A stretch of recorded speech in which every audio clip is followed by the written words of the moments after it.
everyone.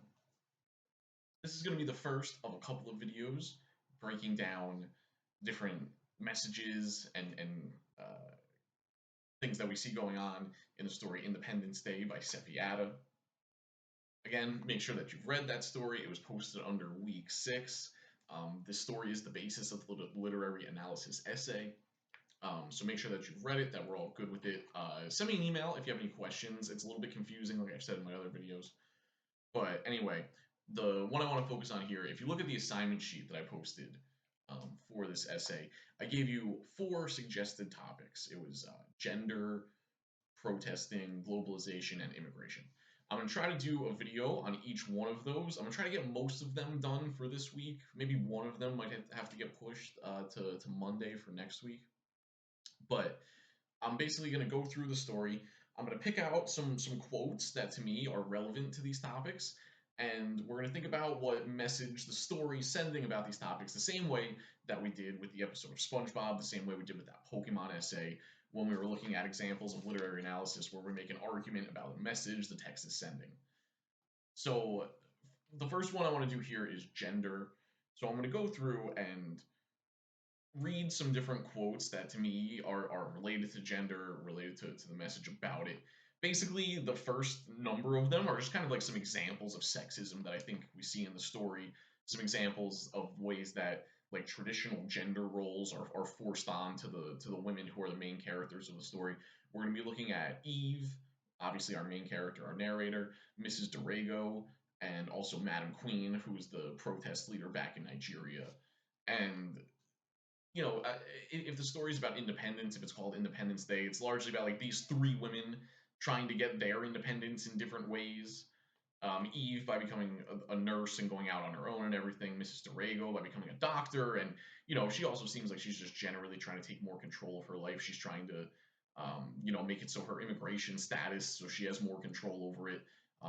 You could speculate that she is maybe looking to get away from her husband, who she doesn't seem to have a very good relationship from what we see in the story. And Madam Queen with her protest movement, the kind of independence from like the oil company and the pollution that it's caused, and kind of larger like Nigerian independence from these big oil companies coming in and kind of controlling things. So yeah, gender here. I want to look at the way that gender has been kind of barriers to those characters getting their independence or getting the thing that they're after in the story. Like we talked about their motivations in my last video, and just looking, how gender and the way that they're treated because of their gender creates more barriers to this. And then I also want to focus on how they respond. So I'm going to go through basically a few examples of sexism in the story, and then at the end I want to ask the question of like, well, how did they respond to what they experienced? Did they let it slow them down, or what was their kind of way of resisting or coming back to the sexism that they faced? Okay, first quote. It's on page number 4. So if I were you, I would, again, if you can get a printed out copy of this, that would be, I think, make your life a little bit easier. But I would be try to have the story out when I'm doing this, and I would want to make sure that you guys are kind of marked. If you think these quotes are important, or if you think these are things you might want to write about, I would try to like underline these quotes or mark them off so that you can go back and find them later. Okay, but the first one is on page 4. It's kind of in the middle of the page. This is when Eve is talking to the children. Daniel and Alali are the children of the Dorego family, who she's like being a nanny for, right? So she's like alone with them a lot, talking to them a lot. So she's just giving some examples of their dialogue. And I guess I want to start here. It's a little bit above the stars on the page. So it starts with the daughter speaking. She says, "And my mom's name is Pat," Alali said, pushing her chest forward. "She's a doctor, but she hasn't got her papers yet, so she can't work." I smiled so she wouldn't be envious. Between them, they would reveal all their family secrets. Daniel shook his head. "My mom really wants her papers because my dad is controlling." So when they're talking about papers there, they're talking about immigration status, right?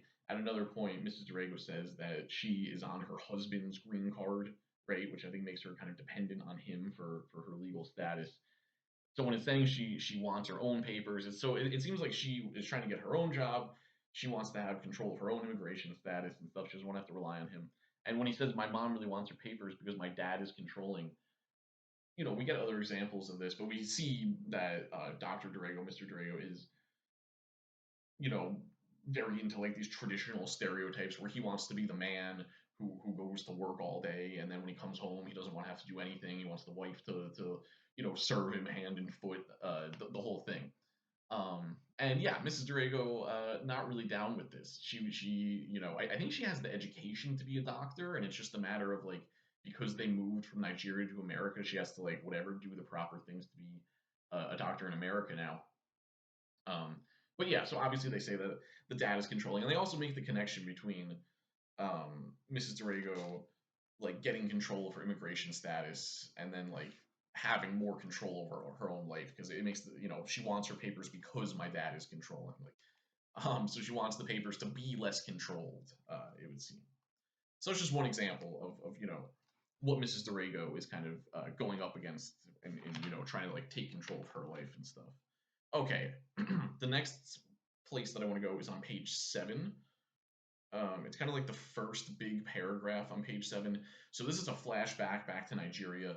This is Eve's mom talking to her. It's the very beginning of a flashback, and it's Eve's mom, kind of giving her advice or like telling her, kind of how she should act. So again, this is on page 7. So it starts with Eve's mom. You two talk, Eve, Mama used to warn me. See your friend Angelina, how she quiets so. If Val marry you, make you no carry that mouth in his house. Oh. So basically, it's Eve's mom there telling her, if you want to get married, you need to, she says, see your friend Angelina, how quiet she is. So she's basically saying, like, you see how your friend, she's not like, whatever, like speaking her mind or being outspoken or talking about subjects that are make people uncomfortable, like politics or something. That's how you have to be if you want to get married, right? Val is her boyfriend in Nigeria. So she says, if Val marry you, basically make sure that you don't, carry on this way around him, like as his wife. So again, we saw like Dr. Dorego, how he kind of enforces these traditional gender roles and stereotypes. We see here Eve's mother also kind of doing the same thing. And it's easy to think. I feel like usually when we think about like sexism and experiencing it from people and being perpetuated, we think about men doing it. But here, we also have like Eve's mother. So like even like her role models, are kind of encouraging her in this way and like putting this sort of societal pressure on her. So continuing in that same paragraph on page 7, she goes on, I was never mouthy, I just wasn't fluent in silence like most women I knew. So yeah, she says I was never mouthy, I guess meaning that she was never like rude or like whatever, like talking disrespectfully to people. So that kind of reminds me of like the talking back thing that we talked about, how like sometimes it's just like giving your opinion or acting like you're an equal or something. You don't even have to be like saying something rude or disrespectful. So it seems like that's what she's talking about here. She says, I was never mouthy, I just wasn't fluent in silence. I think fluent in silence is a really interesting phrase because like what does it mean to be fluent in a language? Like you're perfect at speaking it, you know exactly how to do it. So being fluent in silence, I don't know, just like being a master at being silent. I don't know exactly what that means, but I guess it's related to this idea of her mother telling her like you talk too much, you're too outspoken, that kind of thing. So yeah, that's just another example. Okay, the next one is on page 8. Um, Kind of towards the bottom, like the second to last paragraph is where I want to go on page 8. And this has to do with a story that Eve tells about a girl that she knew in Nigeria who I guess was like her friend or who went to the same school as her or something. A girl who lived on my street is what she says. Um, and I think this is kind of another example, not with one of our main characters, but just kind of another related example of a woman like having an idea of what they want to do and then kind of experiencing sexism, and then we'll see how it goes for the girl in this story. So this is about her, someone she knew named Amen, right? It says, Amen was teacher's daughter. She was 16 and in secondary school. Going on, it says she liked to style her friend's hair. She wanted to be a hairdresser. Her father was against that. He asked me to encourage her to apply to nursing school. So yeah, they give us another example here of in this case, like a teenage girl having an idea of what she wants to do with her life. Her father like telling her no. So just with the whole thing of like independence or like controlling what you do or whatever, she clearly was denied that at a young age by her father. And then going on to page 9, Eve tells us how this story ends. Um, she like so there's this part where she like ignores Eve. Eve's mom is like there's something wrong with her, and then kind of in the middle of page 9, Eve finishes the story by saying, Amen ran away from home. Her father thought she'd been kidnapped or murdered. He rushed to the police headquarters in Port Harcourt to file a missing persons report. There he learned that Amen was one of the girls arrested by the naval police off Bonny Island, where the liquefied natural gas project was based. Amen was now a resident of Better Life Brothel in Port Harcourt. Amen's father came back to town without her. So basically, it seems like, the way the way Eve tells the story, it seems like there's a connection between like the way her father treated her and what ends up happening to her, where she's kind of not supported in what she wants to do. She's being like forced to become a nurse even though she doesn't want to, um, and yeah, she basically ends up running away and like becoming a sex worker and like getting arrested for it or whatever. So I think that works as like kind of a cautionary tale almost for like what could not like the same, not that the same thing would happen to Eve or Mrs. Durago, but it's like here's someone who was trying to get their independence and like was blocked from it and had to resort to like something uh, uh that wasn't their first choice and that ended badly, because of like the treatment that they faced. So yeah, I just wanted to mark that one. Another example, page 10. So here we get some more about Dr. Durago. So I think we already kind of established, it said before that he's controlling and, that it seems like he's into these old-fashioned kind of gender roles and stuff.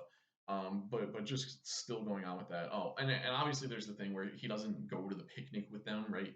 In the present in the story, it's July 4th in America, and they're going to a picnic in like a park, and Dr. Durago just doesn't go. He's like, I'm gonna rest. It's my day off. Whatever. You do whatever you want.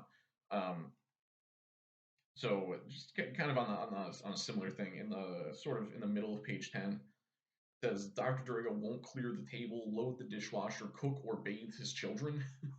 So it's like those just seem like really basic things like loading the dishwasher. I mean, I have to wash my dishes in the sink all the time. I'm terrible at it. I hate doing it.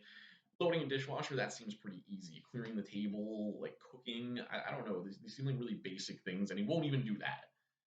So when we're thinking about like how Mrs. Durago is treated or like the expectations for her by the person that she's relying on and her trying to get her own independence and stuff, it's all in the context of Dr. Durago having this like kind of extreme belief in gender roles and that he's the man, so he shouldn't have to do any of this stuff, and that his wife should be doing all of it, and then he would rather hire a nanny than try to do any of these things himself, including like bathe his children, which is I would also wonder like just how much time does he spend with them like at all, so yeah, just another example there. Now I want to go to the bottom of page 11. So this is kind of an important part in terms of the plot because this is when starting like below the stars, kind of 3/4 of the way down on page 11. We start with Mrs. Durago. She says, I'm moving into hospital accommodation. Yes, I've been thinking about it for a while. My commute is long. I'm in the hospital most of the time. Would you mind being alone in the house with the children and their father? I say I'm not sure. Her voice is insistent. It will only be for the next 6 months. I have to. I mean, you're not going to be with us forever. I supported my husband when he was in residency. I stayed with the children, but now I'm Dr. Durago too. He has to learn how to support me. See, so that's Mrs. Durago just saying like, but by her saying I'm Dr. Durago too, that's kind of her trying to assert like her equality and that like what she wants to do with her life is just as important as what her husband wants to do. And if she doesn't want to, be staying with the kids and taking care of them and cooking all day long, that's just as important as what he wants to do when she says I'm Dr. Durago too. And her saying he has to learn how to support me. So she's telling us there that he doesn't support her generally and that it's not something he's done in the past. He has to learn how to do it as if he doesn't know how or something.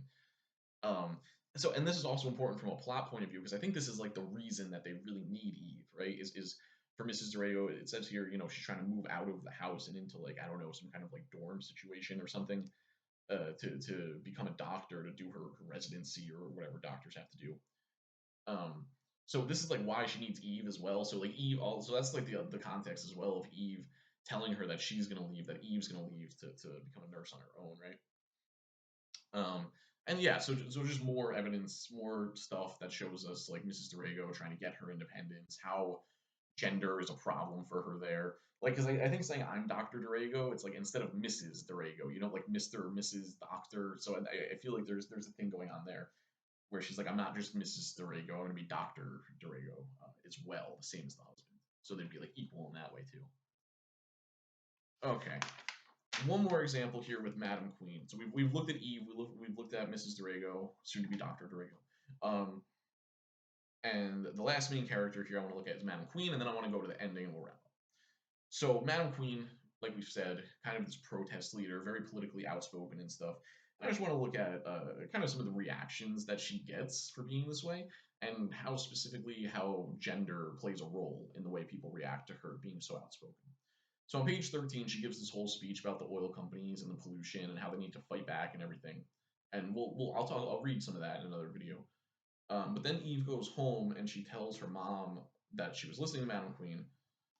And then that was on page 13, and then going to page 14 at the top, Eve says that she was listening to Madam Queen. Her mom's response, she goes, "That old drunk." And then she goes on to say, "That's why she can't keep a man. Please, Eve, don't listen to Madam Queen. She's trying to get people killed."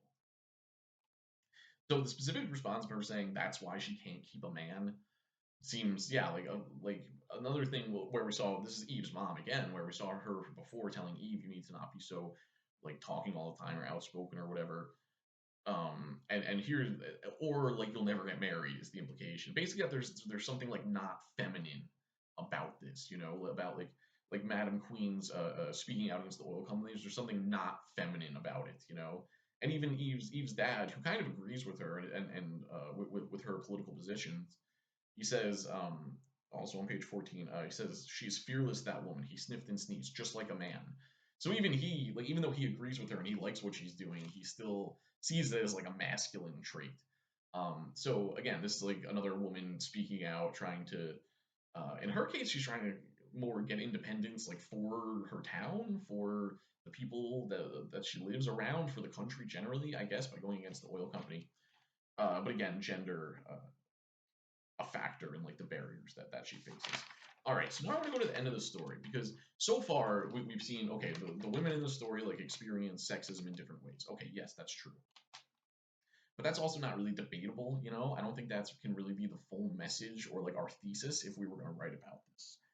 So what I would want us to do to kind of push this further, sorry, is to think about well, how do the women in the story respond to this treatment? We've went through and cataloged all the sexist kind of treatment, the traditional gender roles that are forced on them, the whole thing.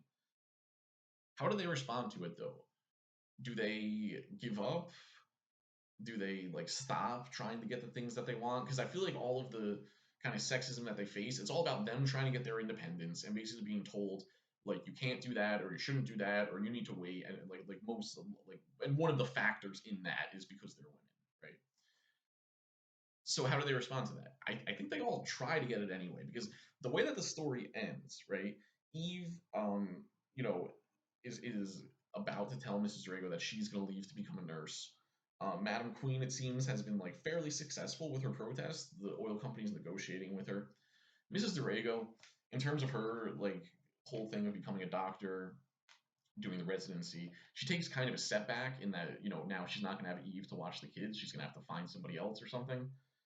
I don't know if she's going to hire another nanny. I don't know what she would do, but where it ends, we don't really know if any of the characters are like going to be successful for sure.